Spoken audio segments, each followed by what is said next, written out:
അമൽ, youth Congress അധ്യക്ഷ സ്ഥാനം ഇത്രയും ഒരു വിവാദത്തിന്റെ പേരിൽ ആ സ്ഥാനത്ത് നിന്ന് അതിന്റെ നേതാവിനെ മാറ്റേണ്ടി വരുന്ന സാഹചര്യം കോൺഗ്രസിന് ഈ സമയത്ത് അഫോർഡ് ചെയ്യാൻ കഴിയുന്നതിന്റെ ഏറ്റവും വലിയ വിലയാണ്. പക്ഷേ അത് അനിവാര്യവുമായിരിക്കുന്നു. നിലവിലെ അവസ്ഥയിൽ രാഹുലുമായി മുന്നോട്ട് പോകുക എന്നത് യൂത്ത് കോൺഗ്രസിനെ സംബന്ധിച്ച് കോൺഗ്രസിനെ സംബന്ധിച്ച് അസാധ്യമായി മാറിയിരിക്കുന്നു. പ്രത്യേകിച്ചും തുടർച്ചയായുള്ള ആരോപണങ്ങൾ ഉണ്ടാകുന്നു. ഇന്നലെ രാഹുലിന്റെ പേര് പറയാതെയുള്ള ആരോപണങ്ങളാണ് എങ്കിൽ ഇന്നിപ്പോൾ പേര് വെളിപ്പെടുത്തി തന്നെയുള്ള ആരോപണങ്ങൾ ഉണ്ടാകുന്നു. ഇന്നലെ ആദ്യ ആരോപണം വന്ന സമയത്ത് രാഹുലിന്റെ പേരുണ്ടായിരുന്നില്ല, മാത്രമല്ല കൃത്യമായ തെളിവുകൾ ഉണ്ടായിരുന്നില്ല എന്നൊരു പ്രതിരോധമായിരുന്നു രാഹുലിനൊപ്പം ഉണ്ടായിരുന്ന ആളുകൾ സൃഷ്ടിച്ചിരുന്നത് എങ്കിൽ ഇന്നിപ്പോൾ അങ്ങനെയല്ല. പേരെടുത്ത് പറഞ്ഞുകൊണ്ട് തന്നെയുള്ള ആരോപണങ്ങൾ വരുന്നു. ആ സാഹചര്യത്തിൽ രാഹുൽ അധ്യക്ഷ സ്ഥാനത്ത് നിന്ന് മാറി നിൽക്കട്ടെ എന്നുള്ളതാണ് ഒരു പൊതുവികാരം. യൂത്ത് കോൺഗ്രസിന്റെ സംസ്ഥാന കമ്മിറ്റിയുടെ വാട്സപ്പ് ഗ്രൂപ്പിലടക്കം സജീവ ചർച്ച ഈ വിഷയവുമായി ബന്ധപ്പെട്ട് നടക്കുകയാണ്. രാഹുൽ മാങ്കൂട്ടം ഈ വിഷയത്തിൽ മറുപടി പറയാൻ തയ്യാറാകണമെന്നുള്ളതാണ് ഏറ്റവും പ്രധാനപ്പെട്ട ആവശ്യം. അതോടൊപ്പം തന്നെ യൂത്ത് കോൺഗ്രസിന്റെ സംസ്ഥാന കമ്മിറ്റി അടിയന്തരമായി വിളിച്ചു ചേർക്കണം. മറ്റന്നാൾ തൃശ്ശൂരിലൊരു റാലി നടക്കുന്നുണ്ട്. അതിന് മുന്നോടിയായി യൂത്ത് കോൺഗ്രസിന്റെ സംസ്ഥാന കമ്മിറ്റി ചേരണം എന്നുള്ള ആവശ്യം പല ആളുകളും ആ വാട്സപ്പ് ഗ്രൂപ്പിൽ ഉന്നയിക്കുന്നു. പക്ഷേ രാഹുലിന്റെ പ്രതികരണം ഗ്രൂപ്പിൽ ഉണ്ടാകുന്നില്ല എന്നുള്ളതാണ് പ്രധാനപ്പെട്ട കാര്യം. എന്തായാലും നിലവിലെ സാഹചര്യത്തിൽ രാഹുൽ യൂത്ത് കോൺഗ്രസിന്റെ സംസ്ഥാന അധ്യക്ഷ സ്ഥാനത്ത് നിന്നും മാറുന്നു എന്നുള്ളതാണ് ഒടുവിൽ ലഭിക്കുന്ന വിവരം. അതായത് നേരത്തെ ഉള്ള ചില കാര്യങ്ങൾ ചൂണ്ടിക്കാണിച്ചുകൊണ്ടാണ് ഈ അധ്യക്ഷ സ്ഥാനത്ത് നിന്ന് മാറ്റാനുള്ള നീക്കം നടക്കുന്നത്. എന്നാൽ നേരത്തെ ഡൽഹിയിൽ നിന്നും വസന്ത് റിപ്പോർട്ട് ചെയ്തതുപോലെ യൂത്ത് കോൺഗ്രസിന്റെ അധ്യക്ഷ സ്ഥാനത്ത് നിന്ന് മാറുക എന്നതിനപ്പുറത്തേക്ക് MLA സ്ഥാനത്ത് നിന്നും ഒരു മാറ്റം ഉണ്ടാകുമോ എന്നുള്ള ചോദ്യത്തിന് ഇതുവരെയും വ്യക്തമായൊരു ഉത്തരം നേതൃത്വം നൽകുന്നില്ല. MLA സ്ഥാനം രാജിവെക്കേണ്ടതില്ല, അത്തരം ആലോചനയിലേക്ക് പോകേണ്ടതില്ല എന്നുള്ളതാണ് നേതൃത്വത്തിന്റെ തീരുമാനം. നേരത്തെ ഉള്ള രണ്ട് കാര്യങ്ങളാണ് പറയുന്നത്. ഒന്ന്, വിൻസെന്റ് MLAക്കെതിരെ സമാനമായി തന്നെയുള്ള ഒരു ആരോപണം ഉയർന്നിരുന്നു. അന്ന് പാർട്ടിയുടെ തിരഞ്ഞെടുക്കപ്പെട്ട സ്ഥാനങ്ങളിൽ നിന്നും വിൻസെന്റിനെ മാറ്റി നിർത്തിയതിനപ്പുറത്തേക്ക് MLA സ്ഥാനം രാജിവെക്കണമെന്നൊരാവശ്യം ഉയർന്നിരുന്നില്ല. അന്ന് പാർട്ടി പറഞ്ഞത് നിയമപരമായി എന്തെങ്കിലും തരത്തിലുള്ള നടപടി ഉണ്ടാവുകയാണെങ്കിൽ പ്രശ്നമാണല്ലോ. ഒരു യുവനേതാവാണ്, പരാതികളുടെ ബാഹുല്യം ഒരു വലിയ പ്രശ്നമാണ്. കോൺഗ്രസിന് ഈ തിരഞ്ഞെടുപ്പ് വർഷത്തിൽ എന്ത് നിലപാടാണ്? ഏറ്റവും ചെറിയ ആനുകൂല്യം പോലും വലിയ തോതിൽ ചോദ്യം ചെയ്യപ്പെടില്ലേ?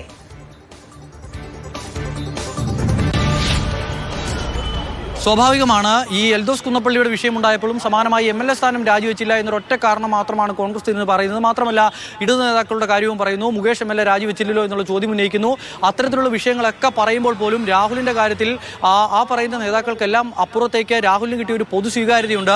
ചാനൽ ചർച്ചകളിലൂടെയും അതോടൊപ്പം തന്നെ യൂത്ത് കോൺഗ്രസിന്റെ സംസ്ഥാന അധ്യക്ഷൻ എന്നുള്ള നിലയിലുമൊക്കെ ഒരു പൊതു സ്വീകാരനായി മാറിയ, വളരെ കുറച്ചു കാലം കൊണ്ട് ഒരു പൊതു സ്വീകാരനായി മാറിയ ഒരു നേതാവായിരുന്നു. ഒരു പാൻ കേരള ലീഡർഷിപ്പിലേക്ക് രാഹുലിന് വളരാനും കഴിഞ്ഞിരുന്നു. അവിടെ നിന്നുമാണ് ഇത്തരത്തിലുള്ള ആരോപണങ്ങൾ നേരിട്ടുകൊണ്ടുള്ള ഒരു പതർച്ച രാഹുലിനുണ്ടാകുന്നത്. ആ വിഷയവുമായി ബന്ധപ്പെട്ട് സംരക്ഷിക്കാൻ പാർട്ടി ഇറങ്ങിയിട്ടുണ്ടെങ്കിൽ അത് പാർട്ടിക്ക് ഗുണകരമാകില്ല എന്ന നല്ല ബോധ്യത്തിലേക്ക് നേതൃത്വം എത്തിയിരിക്കുന്നു. പ്രത്യേകിച്ചും രാഹുലിനെതിരെയുള്ള ആരോപണം എന്നതിനപ്പുറത്തേക്ക് പ്രതിപക്ഷ നേതാവിനെതിരെ കൂടി ഈ വിഷയത്തിലുള്ള ആരോപണങ്ങൾ നീളുകയാണ്. പ്രതിപക്ഷ നേതാവിനെ കാര്യങ്ങൾ കൃത്യമായി ബോധിപ്പിച്ചിരുന്നു. തന്റെ പിതൃതുല്യനായ പ്രതിപക്ഷ നേതാവ് ഈ വിഷയത്തിൽ ഇടപെട്ടില്ല എന്നുള്ള ആരോപണം പറയുമ്പോൾ പ്രതിപക്ഷ നേതാവ് VD സതീശൻ കൂടി ഈ വിഷയത്തിൽ മറുപടി പറയാൻ ബാധ്യസ്ഥരായി മാറുകയാണ്. അങ്ങനെ അതോടൊപ്പം തന്നെ ഷാഫി പറമ്പിലിനെതിരെ ഈ വിഷയവുമായി ബന്ധപ്പെട്ട് രാഹുലുമായി ചേർത്ത് ചില ആരോപണങ്ങൾ ഉയരുന്നു. അങ്ങനെ വരുമ്പോൾ നേതൃത്വത്തെ ആകെ പ്രതിസന്ധിയിലാക്കും വിധം ഈ രാഹുലിനെതിരെയുള്ള ആരോപണം മാറിയിട്ടുണ്ട് എന്ന കാര്യത്തിൽ സംശയം വേണ്ട. അതിനാൽ തന്നെ രാഹുലിന് ഇനിയും യൂത്ത് കോൺഗ്രസ് അധ്യക്ഷ സ്ഥാനത്ത് തുടർന്ന് മുന്നോട്ട് പോയിട്ടുണ്ടെങ്കിൽ ഇപ്പോൾ വന്ന ആരോപണങ്ങൾക്ക് അപ്പുറത്തേക്ക് രാഹുലിനെ മാറ്റണം എന്നുള്ള ആവശ്യം പാർട്ടിയിൽ നിന്ന് തന്നെ അതിശക്തമായി തന്നെ ഉയരും. പരസ്യ പ്രതികരണങ്ങൾ ഉണ്ടാകും എന്നുള്ളൊരു ആശങ്ക നേതൃത്വം. ഇങ്ങനെ ഒരു നിർദ്ദേശം അത് കേന്ദ്ര നേതൃത്വത്തിന്റെ ഭാഗത്തു നിന്ന് സംസ്ഥാന ഘടകത്തിലേക്ക് എന്നുള്ളതാണോ, അതോ ഇവിടെ നിന്നുള്ള എന്തെങ്കിലും ആശയവിനിമയങ്ങൾ ഉണ്ടായിട്ടുണ്ടോ?